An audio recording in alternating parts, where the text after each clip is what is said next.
شفتوا بلال اخويا طلع ستوري وحكى على ميكس؟ عمركم شفتوا بلال اخويا طلع وحكى على ميكس؟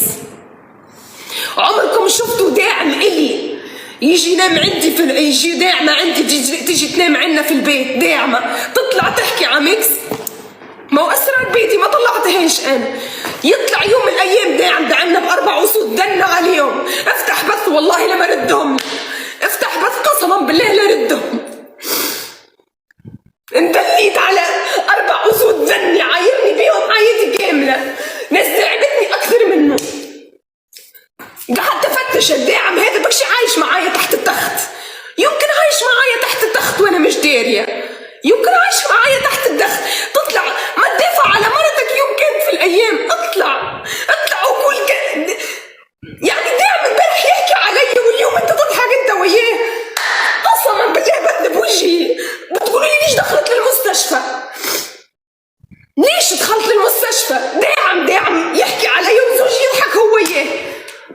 ليش دخلت ليه دخلت للمستشفى؟ بتحب الدراما ضعيفة، بتحب الدراما، ليش دخلت للمستشفى؟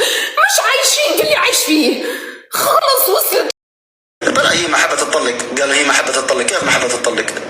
هي مليون مرة طلبت الطلاق وما رضيت تطلع من عمان الا مطلقة، وكل يوم طلق ورجعت شالت المحبس وكل يوم فيديو، قبل يومين سبت على امه كل يوم طلقني. هي ما حبت تطلق كلكم. بس المرأة القوية تعلمنا الدرس اللي تتعلمه، الدرس اللي لازم يتعلم انه المرأة ما تظل تقول لجوزها كل يوم طلقني على اي سبب. الدرس اللي تتعلمه انه المرأة ما تكبر راسها مع زوجها.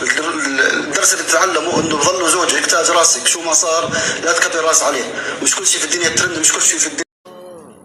على الترندات اللي شفتها امبارح والله العظيم مسخرة والله، ولكن الواحد بيعمل بأصله، أقسم بالله بأصله مهما يصير، والله مهما يصير أقسم بالله، والله العظيم والله العظيم والله العظيم إنه في بيننا حب، وأنا حاب إنه يضل بالبرنامج موجود هالحب.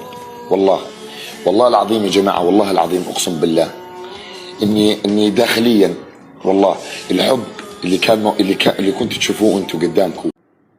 راح طلع الورقة وكان حيتراجع في قراره، بفتح التيك توك بلاقي فيديو نازل.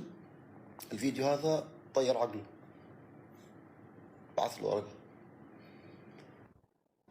وصار الاتفاق انه نكون ننزل التصريح مع بعض بشكل رسمي، بشكل اتفاجأ الرجال انه في لايف مفتوح في ورقة طالعة والكل بيحكي كلام هيك. الله يستر عليهم. وصلت فيهم مرحلة يا اخي وين نمشي نلقاك؟ تونس انت الاول.